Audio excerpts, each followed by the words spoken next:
Anastasio here, part of the never-ending series of Western Swing instructional videos here on good old YouTube. This is a tune called Deep Water that the Bob Wills Band performed. I'm going to try, in working through this, I'm going to try to demonstrate some of the techniques that I have. When I'm wanting to decorate a melody, or as Cliff Bruner, the great Western Swing fiddler, he used to talk about it as beautifying the melody. It's a beautiful way to think about it. Well, what can I do? I can iterate or repeat melody notes. That would sound, instead of going, I could go.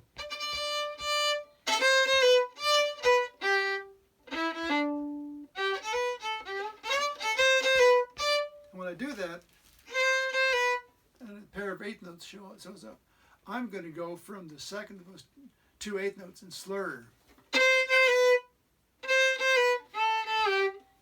to the next one using some of this Joe Venuti bowing, this bowing.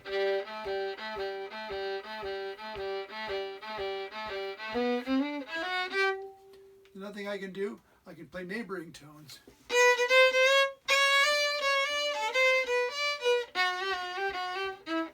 What am I doing? I'm playing the half step below, first in G, below the D, which is the fifth scale degree of G. When it goes to C, doing the same thing. It's a dissonant note. If you just stop, it would sound way wrong. But as a neighboring tone, it sounds fine. Those of you who maybe played some fiddle music or some bluegrass are probably already used to doing stuff like that. But the only difference is, instead of it being a big smear from one note to the next, it's going to be a stab. And you could finger it with the same finger, but a lot of times you'll want to go. I stole that from Johnny Gimble, who stole it from Sven Asmussen, who probably stole it from Louis Armstrong, maybe. Anyway, I'm going to play it, and as I introduce some little techniques and tricks, chromatic movement, neighboring tones, lower, upper, double neighboring tones, adding notes, the sixth to a major triad, adding a ninth to a dominant seventh chord, like with the D7 here. I'm going to play D ninth. As I do these, I'm going to call them out, and hopefully you can hear them. Okay, here we go. Deep doo-doo. All right, here we go. This is Deep Water in the key of G. 1, 2, 1.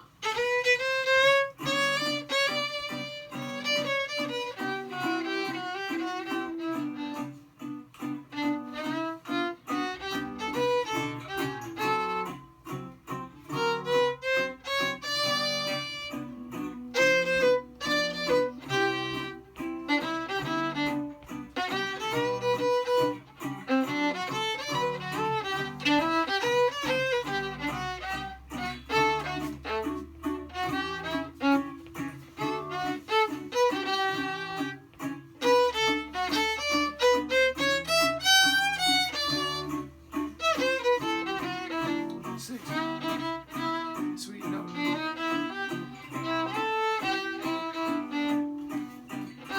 D9.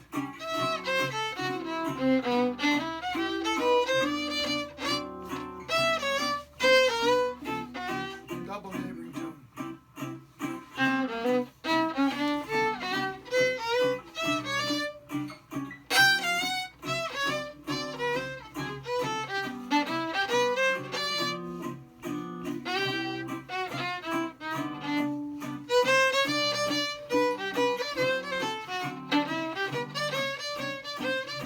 New key, D.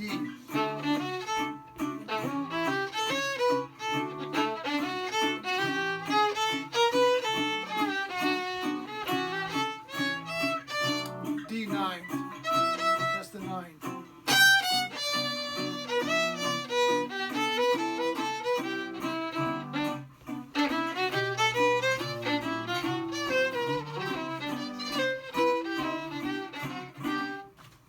Okay, so all these little tricks are great ways to decorate a melody. Because a lot of these notes, there's nothing in the original melody but just quarter notes. And if you want to get that swing eighths feel, you've got to kind of add some notes, like.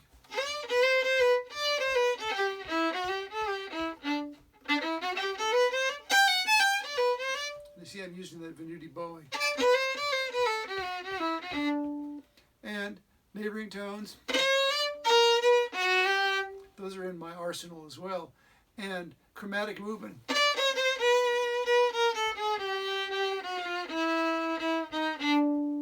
Well, a little of it goes a long way, but you want to know what chord is being played and what chord tone, what scale degree you're playing over that chord, because it behooves us to know in advance whether a note that we're fixing to play is a beautiful consonant chord tone, like over G.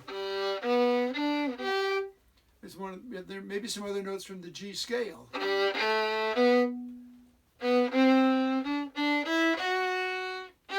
They're fine if they're part of a plot, moving from chord tone to chord tone.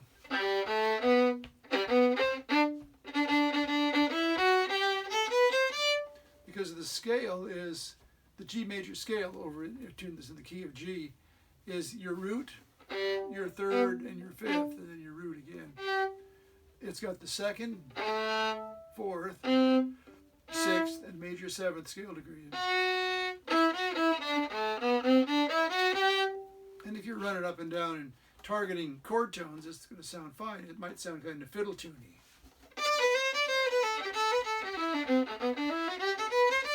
Not a thing wrong with that. But then there's some other notes that are quite interesting. There are A flat, which is the flat ninth. There's the flat third. There's the flat fifth. And the sharp fifth. And the flat seventh. Let's run that again. I'm going to play some of these notes deliberately, and you're going to hear how. First, I'm going to play some notes out of the scale, the G scale. I mean, they're in the G scale, but they're not chord tones. Those would be the second, the fourth, the sixth, and the major seventh. And you hear by themselves they don't sound too good. They sound wrong. They sound unfinished. So then I'm going to use these really dissonant notes, what Grady Martin, the great Nashville guitar genius, called ear catchers. So here we go. And it's not going to sound good. I'll tell you in advance. I'm not trying to sound good. I'm trying to point out how these notes. All right, here we go. This is Deep Water in the key of G. 1, 2, 1.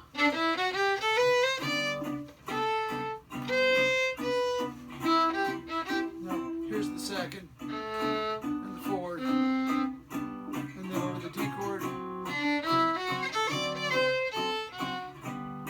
Second, fourth. They're okay if you're moving somewhere.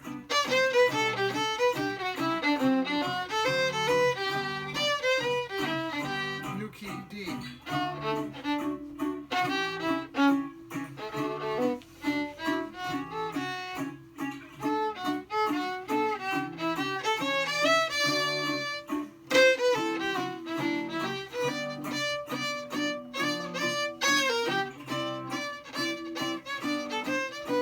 Here's some real dissonant notes. That's the flat ninth. You gotta go somewhere with the flat third.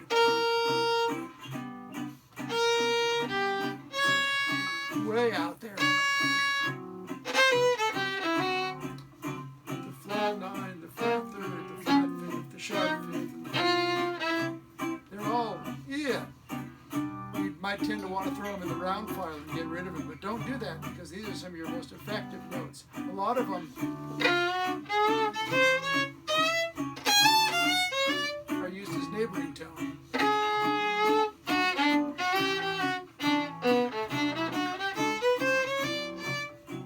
Flatted, fifth, flat, third.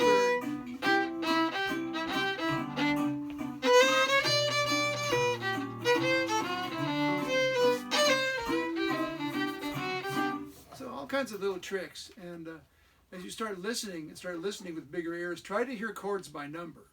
G is 1 in the key of G, C is 4, D is 5. That's how the Nashville cats do that. They write, instead of writing a chord chart that would say G to C to D, they would say 1 to 4 to 5. It's a great way to analyze. It's kind of a simplified version of the figured bass that was happening back in Bach's time. And if you can think scale degrees, like whatever the tune is, if you can think what is going on, what are the scale degrees? Sixth, major, seven, third, fifth, fourth, third. I've been going back and retrofitting a bunch of old tunes. I've been working on the railroad or whatever, going back and trying to figure out what chord tones they are. There are lots of scale degrees, lots of other slightly more interesting notes. So I'm going back and retrofitting tunes that I've known for decades and trying to hear by scale degrees. So if you can sharpen your ears to do that, then listen to all the great stuff on YouTube, all the Benny Goodman, all the Joe Venuti, all the Johnny Gimble, and then you can start stealing. So we'll see you next video.